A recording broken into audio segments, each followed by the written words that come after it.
Okay, good evening. It is wonderful to be with you tonight. And I'm very excited to be able to study together with you. So this past Tuesday was Lag BaOmer, the 33rd day of the Omer, and it's kind of a celebration. And I know that Lag BaOmer has passed. However, there are two pieces that I would like to share with you about Lag BaOmer because they have messages that are very relevant to us going forward. So I'd like to share these two pieces. I mentioned earlier this week, actually on Lag BaOmer, on Tuesday, I spoke. And by the way, everything that we're doing is all recorded. So you can find the recordings of all the sessions, all the classes, everything online, on YouTube, on Facebook, on our website, in our emails.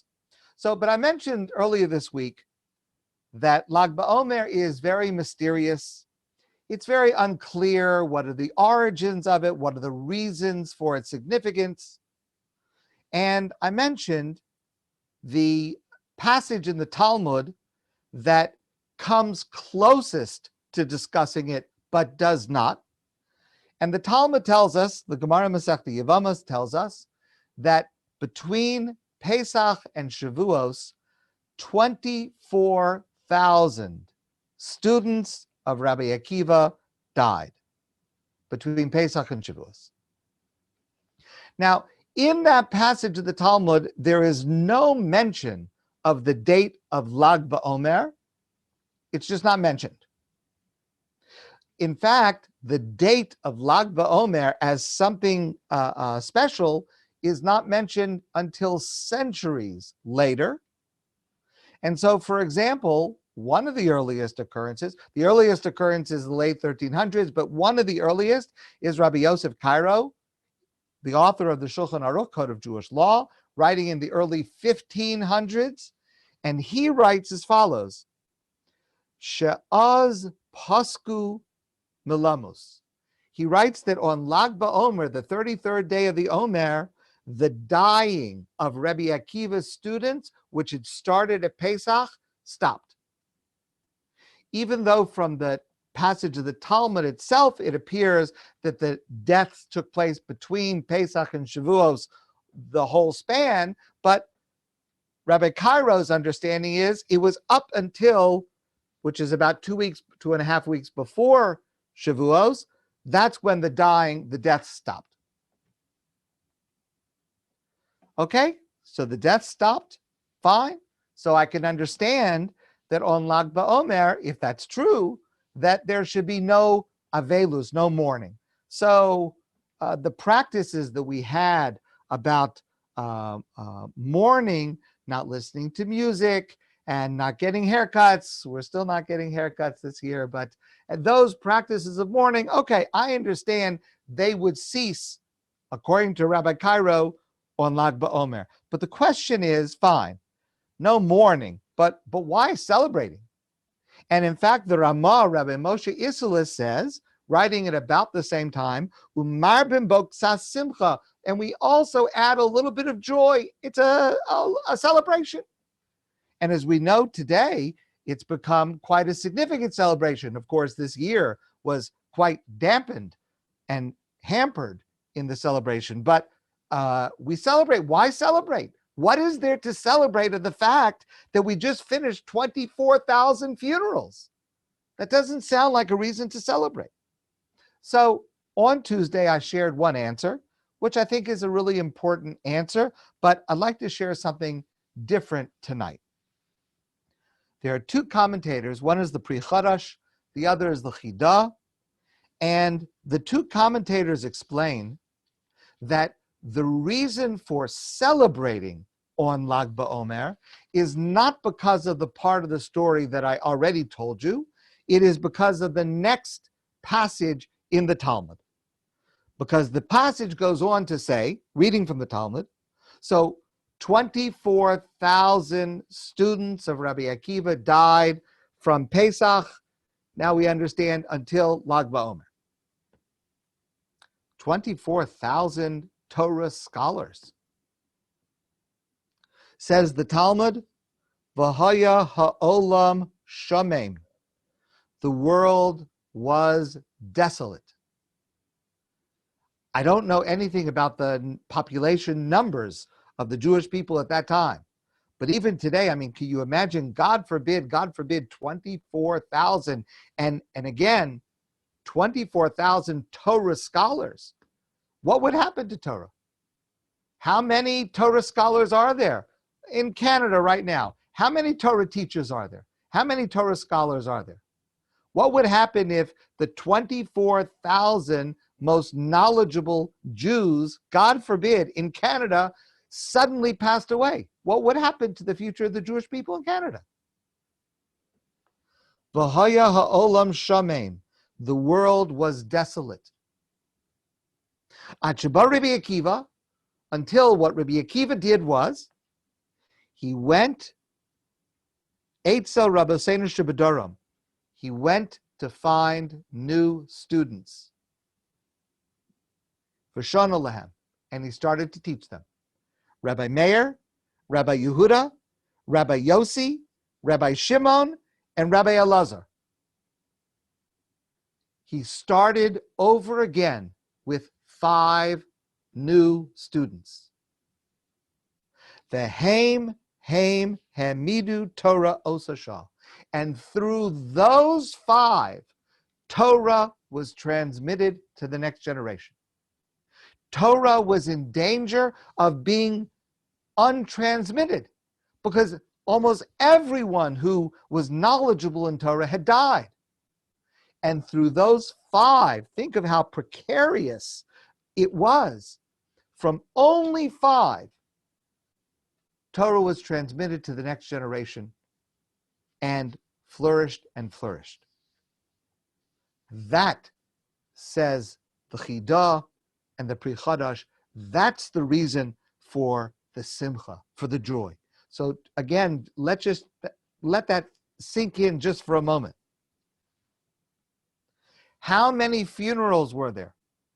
If you work it out from Pesach to Lag BaOmer, 24,000, not counting Shabbos and Yom Tov, there had to have been about 800 funerals a day. 800 funerals? What a catastrophe to the Jewish people. Imagine that. And imagine what Rabbi Akiva went through. Rabbi Akiva, who was the greatest sage of his time, and to have 24,000 students, and then to have 24,000 students die. Imagine what Rabbi Akiva went through in that experience. Now, last Friday, I had the opportunity to speak with some of you about Rabbi Akiva in a different context. And what I'm saying, and that also is recorded and is available in all the places that I mentioned. But what I'm going to share with you now is related to that concept. You have 24,000 students, and they all die at one time. Maybe you think to yourself, maybe it's time for a new line of work. Maybe it's time for some other type of effort. This is certainly not working out. On that day, Lag BaOmer, when he buried his 24,000th student, Rabbi Akiva started over with 5. That's the reason for the joy. That's the reason for the simcha and the celebration. Because Rabbi Akiva teaches us a Jew doesn't give up. A Jew doesn't stop doing what is right. A Jew forges ahead. And it seems like an almost superhuman effort. It is. But that's what we're called upon. And that's the model that Rabbi Akiva has for us. And here's the truth. Every single one of us will face our own version of, God forbid, losing 24,000 students. Every one of us at some point will face our own version of our world collapsing. We will face at some point our own version of everything that we have worked for is destroyed. And we are called upon, when that happens, to remember the reason for celebrating Lag BaOmer, to remember the model that Rabbi Akiva leaves for us. We celebrate on Lag BaOmer to remember that at the darkest moment, Rabbi Akiva was able to bring this strength to start over with 5, to forge ahead, to strengthen himself, and to start over. And it is a magnificent lesson, not easy to live up to. And we may very well fall short. But at least to have the model of Rabbi Akiva, and at least to understand what Lag BaOmer is coming to enable us to be able to do in our own lives. I want to share with you a second piece about Lag BaOmer. This is from Sivan Rahav Meir. And another approach, a different approach to the significance of Lag BaOmer has to do with Rabbi Shimon bar Yochai, sometimes referred to by the acronym of his name, Rashbi. Rabbi Shimon bar Yochai, by the way, Rabbi Shimon was one of the 5 students of Rabbi Akiva with whom he started over. And today, and certainly in the last number of decades, I mentioned this on Tuesday, the largest celebration of Lag BaOmer, the most exuberant celebration of Lag BaOmer as a major day, is among those Jews who connect Lag BaOmer to Shimon bar Yochai. Now, I do have to mention this. I'm sorry to have to say this. This year, in spite of the requirement to separate and be distant and not to congregate, there were hundreds of Jews in various places who violated those rules, and it is a terrible thing that they did. They violated terrible sins in the Torah. They broke laws. They desecrated God's name. There is no excuse whatsoever for those people who celebrated Lag BaOmer in a manner that violated self-help and safety concerns. No excuse whatsoever. But in normal years, the most exuberant celebration relates to Shimon bar Yochai. How? Well, that also is not clear. Some say it was his yahrzeit. Some say there's a famous story in the Talmud where Rabbi Shimon bar Yochai and his son went into a cave for 13 years. It's a whole long story. And he came out of the cave on Lag BaOmer. Some say that it was on Lag BaOmer that Shimon bar Yochai revealed the secret teaching of the Zohar, of Kabbala, of Jewish mysticism. That's a controversial subject. Did Shimon bar Yochai actually author the Zohar, or was written later? That's a controversy I don't want to get into right now. But Shimon bar Yochai clearly is associated with his subject of Kabbala, of Jewish mysticism. So what is Kabbala? What is Jewish mysticism? So if you go to our website, I have a 10-part lecture series on Kabbala, Jewish mysticism, and I urge you to listen to it to understand at least an introduction, a brief introduction to what is Kabbala and what it is that Shimon bar Yochai taught. But for now, let me just say, just in a couple of sentences. Kabbala understands that in this world, there is Olam Hanigla, the revealed world, the physical, visible world. We see each other, we touch things, we taste things. And then, corresponding to that visible world, there is Olam Hanistar, a hidden world, a secret world, that corresponds to that revealed world. So that everything in the outer physical, visible world is actually connected to something spiritual, going back to God. And in fact, everything is connected to God and expresses some aspect of God. So what that means is that every person, every mitzvah, every narrative in the Torah, every object in the world somehow reflects and is connected back to God, and everything is connected because everything goes back and reflects something about God.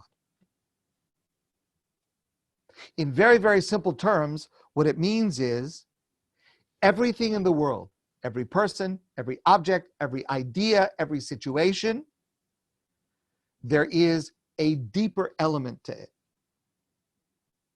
beyond what we can see and hear and feel and smell.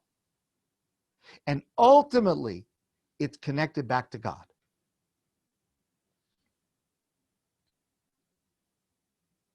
What is so special about Rabbi Shimon bar Yochai that in a normal year, 500,000 Jews will flock to his burial place on Lag BaOmer in Meron, the northern part of Israel?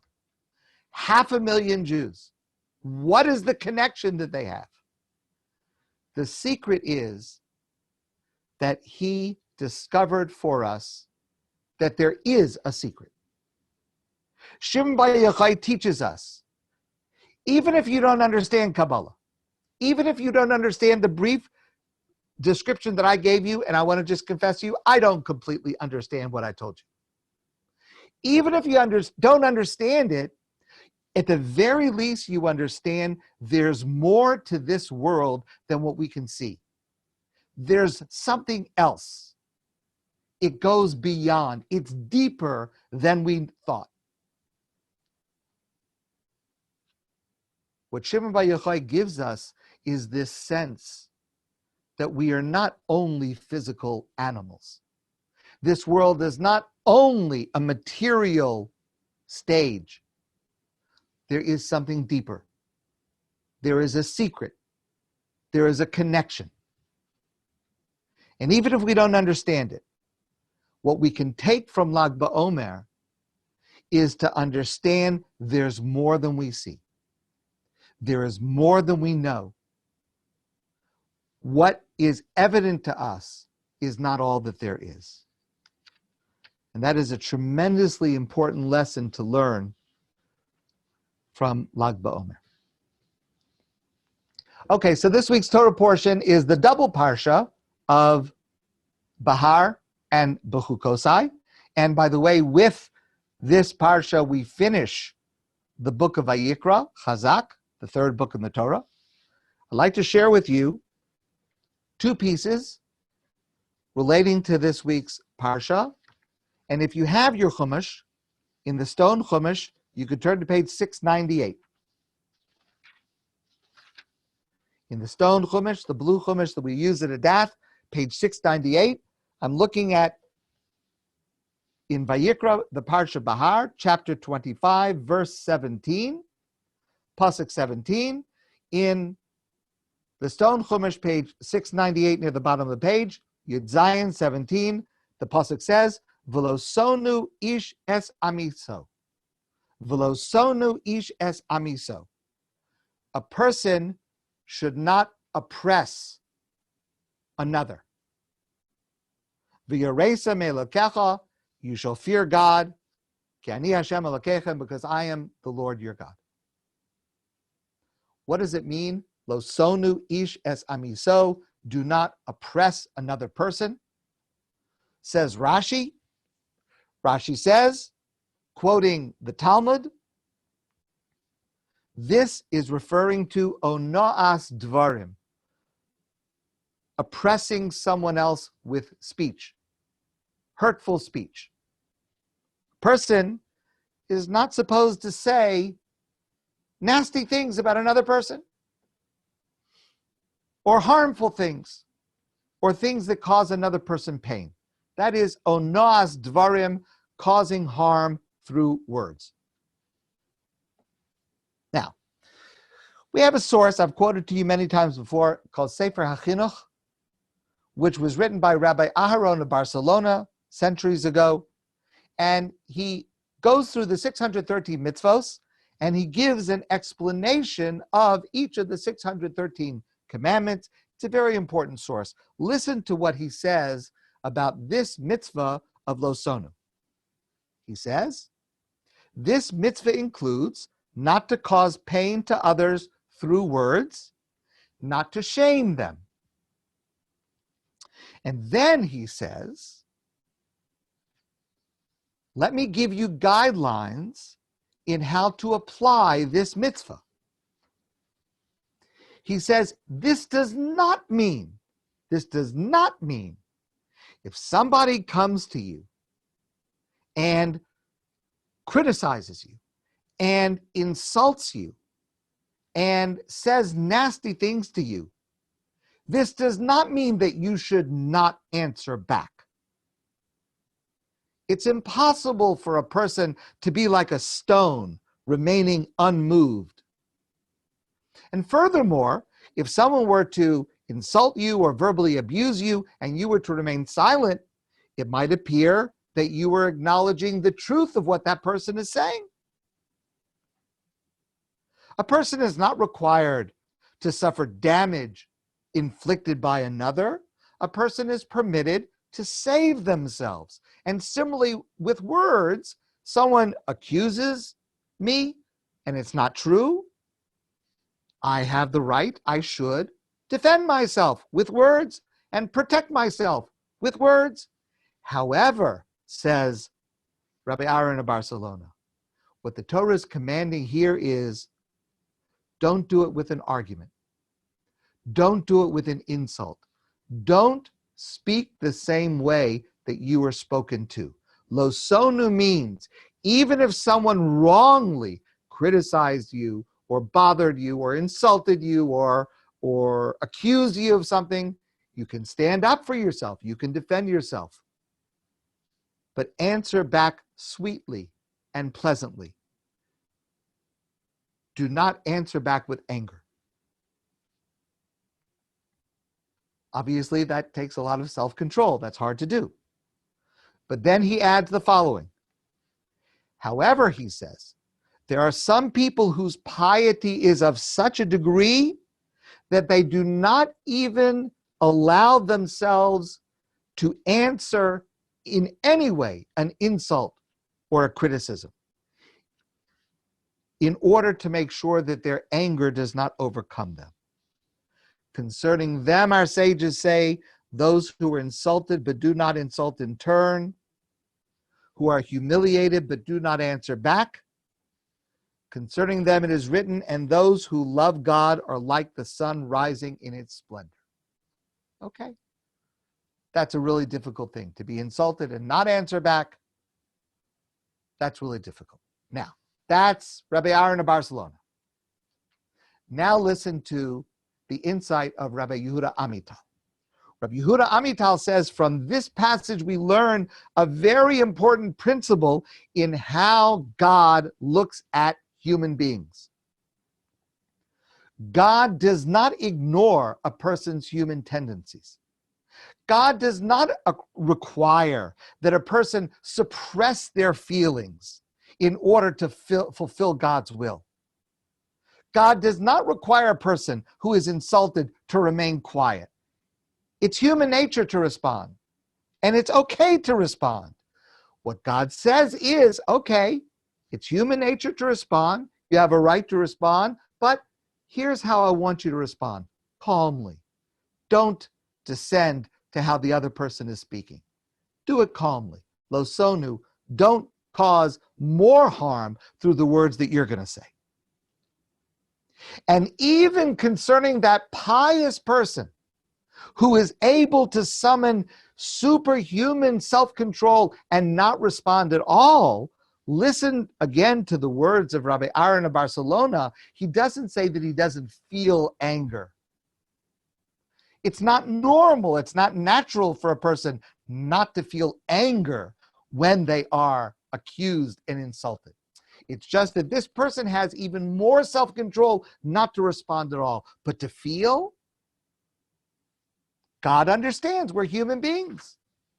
The Kotzker Rebbe, Rabbi Menachem Mendel of Kotzk, famously said, listen, God is not looking for angels who are perfect, who are never tempted, who have no shortcomings. God has plenty of angels. He doesn't need us to be angels. God needs us to be human beings, imperfect, tempted, with shortcomings, who sometimes give in to our baser instincts. And then for us to try to overcome that temptation and to try to lift ourselves above our base intentions. That's what God is looking for. So I want to share with you a story. I've shared this a couple of times, but the truth is, I need to hear it again. And perhaps you can benefit from hearing it, even if you've heard it before, but perhaps being reminded of it, especially now, would be helpful, but it would be helpful for me, so please indulge me.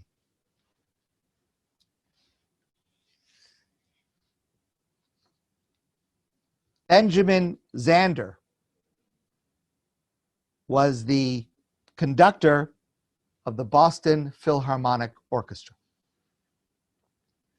And in 2008, he gave a TED Talk. And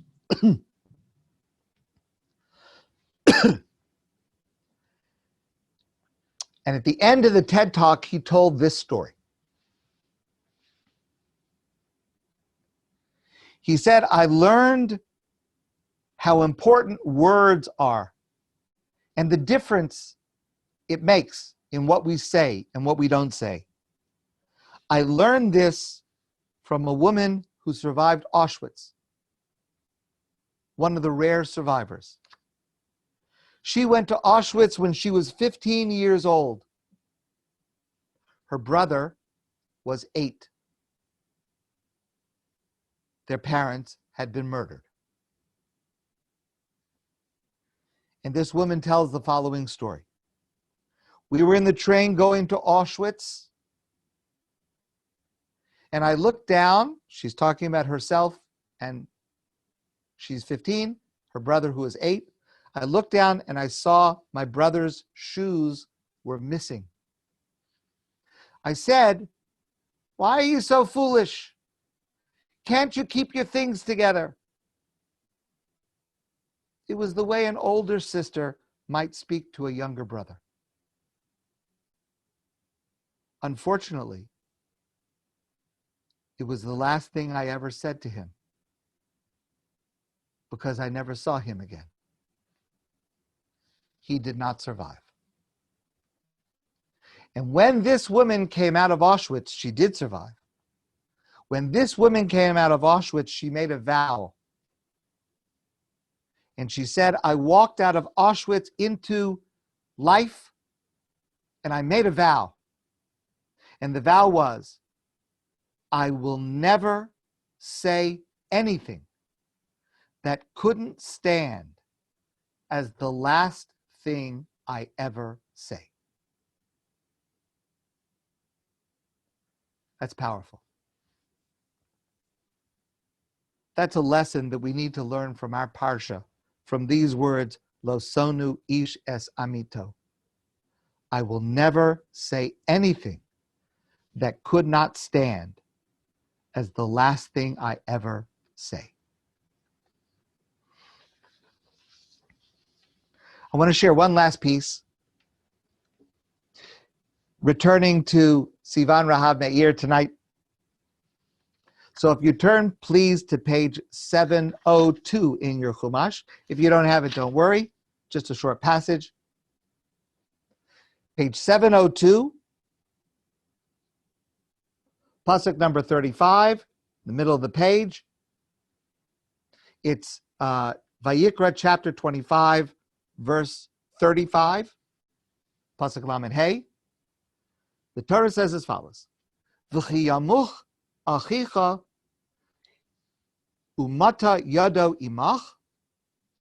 If your brother, your brother, your sister, your fellow, another person becomes impoverished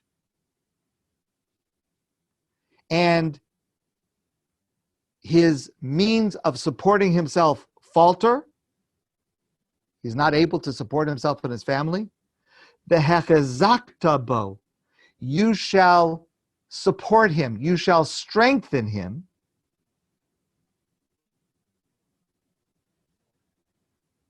Both ger v'soshav, whether he is a citizen or a stranger, v'chai imach, and he should be able to live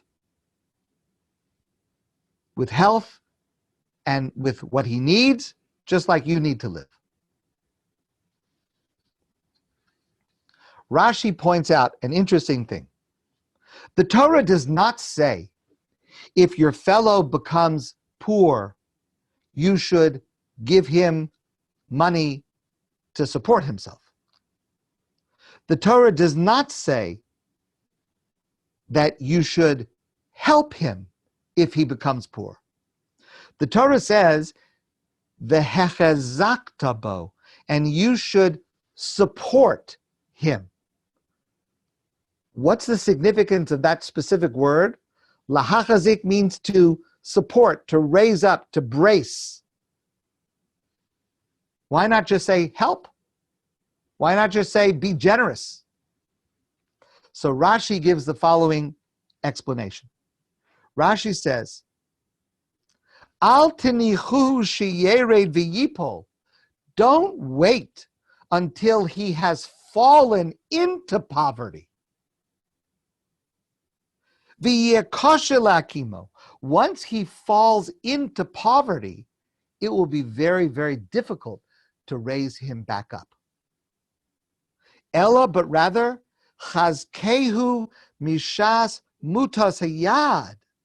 You should start to strengthen and support him as he is slipping into poverty, before he reaches it. To what can this be compared? Now, obviously, I'm going to make a comparison to a situation that involves an animal. I don't mean it, God forbid, to compare a human being to an animal, but it's just a metaphor. If you can picture to yourself, Rashi says, a donkey is carrying a load. If the donkey's load starts to slip and it falls down on the ground, it might take 2 or 3 people to lift it back up and put it back up on top of the donkey. But if at the moment it starts to slip, but it's still on top, someone comes to assist, one person could be able to just support it, put it back in place before it falls. Says Sivan Rahab Meir, it is so difficult to see the first cracks, the first slippage, the beginning of the problem. It's easy to miss the moment when mending the situation would be so much easier than after it has fallen. But that's what Rashi is telling us. In interpreting these words, Rashi is pointing out the unusual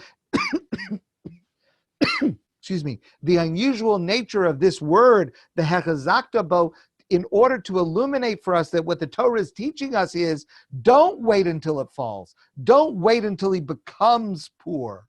Intervene as soon as there's slippage.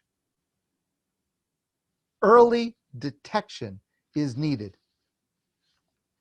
And this is such an important point in the way that we work with ourselves and with others in every area of life, not just financial. In every crisis in life, there's a problem that a couple is having in their marriage. Don't wait, God forbid, until they're not speaking to each other, they're fighting, they're arguing. It could be that the marriage, God forbid, is over. As soon as there's a problem, As soon as there's an indication of a lack of communication or a lack of understanding or whatever it may be, that's the moment to intervene when it can still be saved. God forbid there's a problem with a child going off in a path that's not the right path. Don't wait until, God forbid, the child is completely out of the picture, and it could be too late. But at the first instance of seeing something that's not proper, figure out the right way with love and compassion to bring the child to the right path. And with physical health, it's so obvious. Don't wait until, God forbid, the situation is already dire. And now it's even questionable if it can be fixed, if it can be healed. As soon as there's a problem, attend to it. Be proactive. Don't wait until it gets too bad. The Torah's commandments should make us aware about ourselves and others and try and detect problems when they first emerge. And especially now, we are undergoing overwhelming struggles and challenges. We need to be looking carefully for ourselves and for others as cracks start, before they progress, to get help and to give help while it can still be successful. My friends, I want to wish you a great Shabbos. Review the Parshios this week. I look forward to seeing all of you very soon.